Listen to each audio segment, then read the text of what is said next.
This is Vodcast 9C. We're going to pick up our last two gas laws in 9C, the combo gas law and the ideal gas law. The combo gas law is just like that. When we combine all the gas laws together, we get this equation. P1 times V1 over T1 is equal to P2 times V2 over T2. We solve it the same way. We have to have the same conversion. So problem number 1.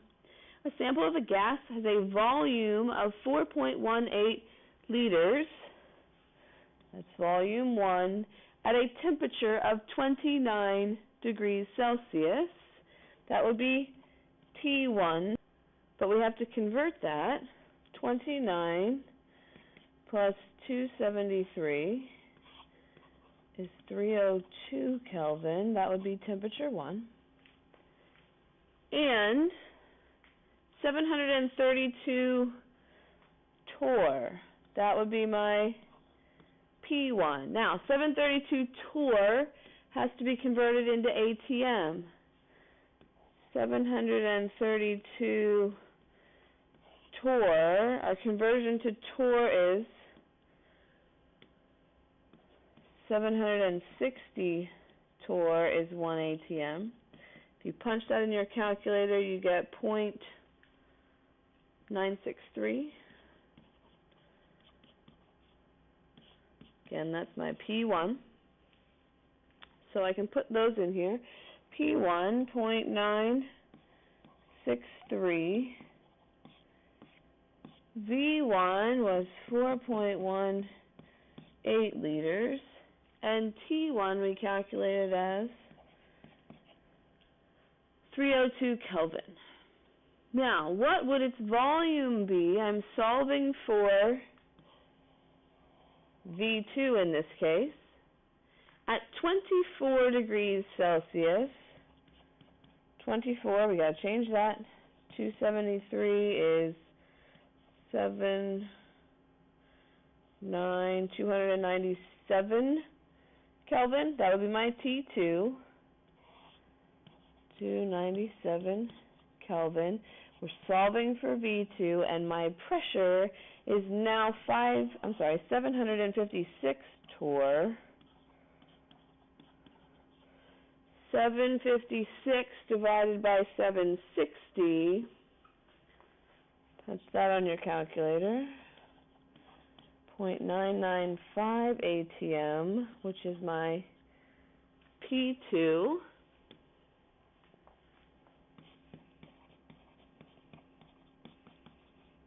Now, algebra. How do I solve for V2? In order to get V2 by itself, I have to multiply both sides by 297 Kelvin. I have to multiply by 297 Kelvin. That would cancel out these Kelvins. And then V2 times this, I would have to divide by 0.995.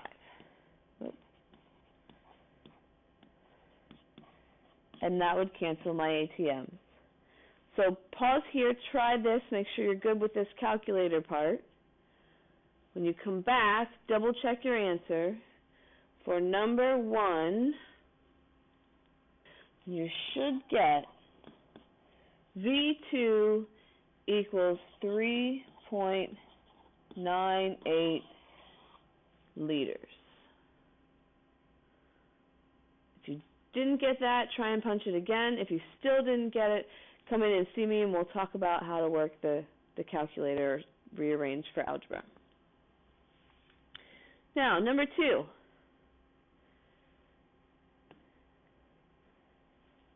We're going to use the same equation, the combo gas law equation. I now have a sample of gas with a volume of 1.75 milliliters. Easy enough to change that into liters. My V1, just divide by 1,000 or move the decimal 3 places. V1 is equal to 0.175 liters. And a pressure of 3.8 atmospheres. Good, that one's already in atmospheres. 3.8, at a temperature of 22 degrees Celsius. T1 I'm going to have to change. 22 plus 273 is 295 Kelvin.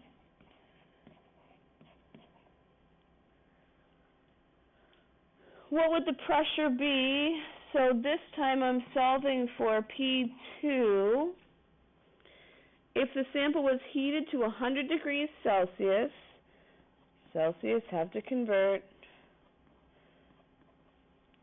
which would be 373 Kelvin, and the volume increased to 250 milliliters. Convert to liters or divide by 1,000, 0.250 liters. Again, try and solve this one, see what you get. If you need help with the algebra, I'm solving for P2, so I need to multiply both sides by 373 Kelvin, and then I'll need to divide by 0.250 liters to cancel out my liters, and I'll get my answer units in ATM. Pause here, see what you can do. Solving for P2, you should get 3.36 atmospheres. That's the combination gas law. Combines all pressure, volume, and temperature together. What is an ideal gas? A gas that exhibits ideal behavior. Ideal behavior means it's going to follow all of the gas laws. Boyle's, Charles, Avogadro, the combined, all of those. An ideal gas exists at low pressures. Why? Why low pressure? If you compress a gas far enough, eventually it's going to turn into a liquid. So we want very low pressure, and we want very high temperature. Again, why high temperature? If I take the temperature of a gas and you decrease it enough, eventually it will condense and turn into a liquid. So we want low pressure and high temperature. Assuming these ideal conditions, we get our final equation called the ideal gas law equation. P is measured in atmospheres, pressure. V is still measured in liters, volume. N is still measured in the number of moles. T is still measured in Kelvin.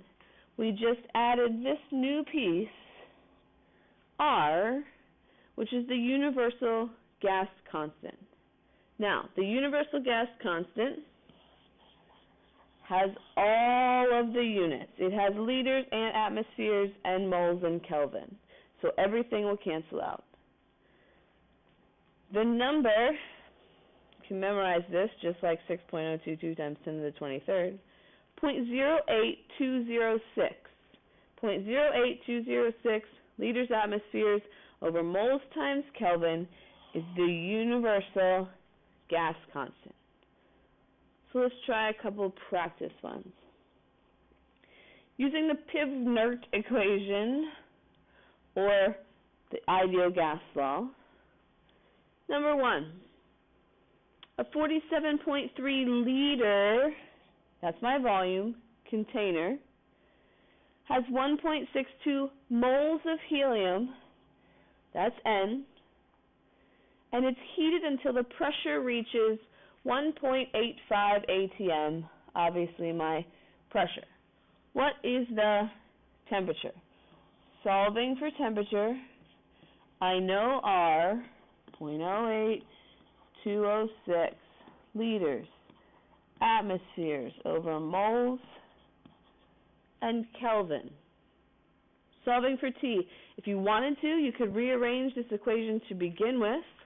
So T would equal, getting T all by itself, PV over N times R. P, pressure, 1.85 ATM. Pressure times volume. Volume equals 47.3 liters over N. My N was 1.62 moles times R, 0.08206 liters, atmospheres over mole times Kelvin. That equals T. Make sure your units cancel. Here's an atom, ATM, ATM. Here's a liter, here's a liter. Here's a mole, here's a mole. My answer is going to be in Kelvin. When you punch this in your calculator, T should be 658 Kelvin.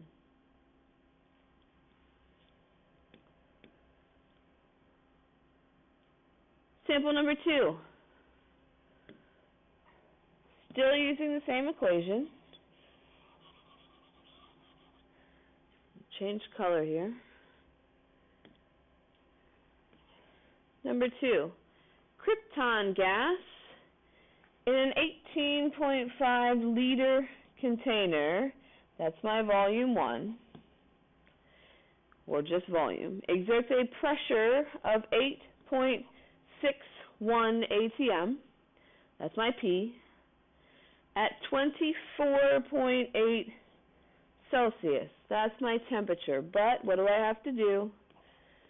24.8 plus 273.879, 297.8 Kelvin. What is the mass of krypton in grams? So this time I'm solving for N. Again, if you want to rearrange the equation before you punch numbers in, getting N by itself, you would have to divide both sides by RT. PV over RT equals N. So P, pressure of 8.61 atm, times V, volume 18.5 liters, divide by R, 0.08206. Liters times atmospheres over mole times Kelvin times my temperature, which we calculated as 297.8 Kelvin. Again, double check your units. Kelvin will cancel, liters will cancel, atmospheres will cancel. It's going to give me moles. When I calculate this out, the number of moles of krypton is 6.52 moles. But the problem asks for grams. So thinking back to our stoichiometry, how do I convert moles to grams? Moles to grams, I have to multiply by the molar mass. 1 mole on the bottom. If we look at krypton on the periodic table, its mass is 83.80 grams. And when you multiply that, you get a total number of 546 grams of krypton. Sample problem number 3.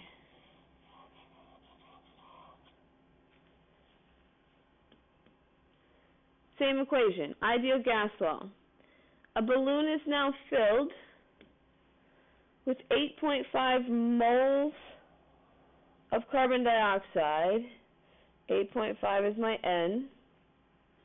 And it occupies a volume of 3.2 liters at 5 degrees Celsius plus 273 is 278 Kelvin. Calculate the pressure. So we're solving for P. P equals NERT over V. P equals nRT over V. So N, 8.5 moles, R, 0.08206 liters, atmospheres moles Kelvin, nR times T, 278 Kelvin, all divided by V. My volume was 3.2 liters. Liters will cancel. Moles will cancel. Kelvin will cancel. My answer is going to be an ATM. Use a calculator for this one, and you should get 60.6 atmospheres for the pressure. So we can rearrange this equation to solve for any of the variables: pressure, volume, moles or grams, as well as temperature, using the ideal gas law. PV equals nRT, or some people call it PIV-NERT.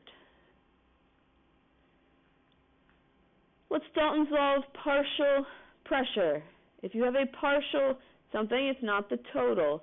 So if I have a container that has 3 substances in it, I have 1 atmosphere worth of helium and 2 of neon and 3 atmospheres worth of argon. My total pressure is 1 plus 2 plus 3, or 6 total atmospheres. So the total pressure of any mixture is just equal to the sum, so add them all up, of those individual gases. The partial pressure of each gas would be it just alone by itself if it occupied that space only, say, argon. If argon occupied this space, its partial pressure is 3 atmospheres.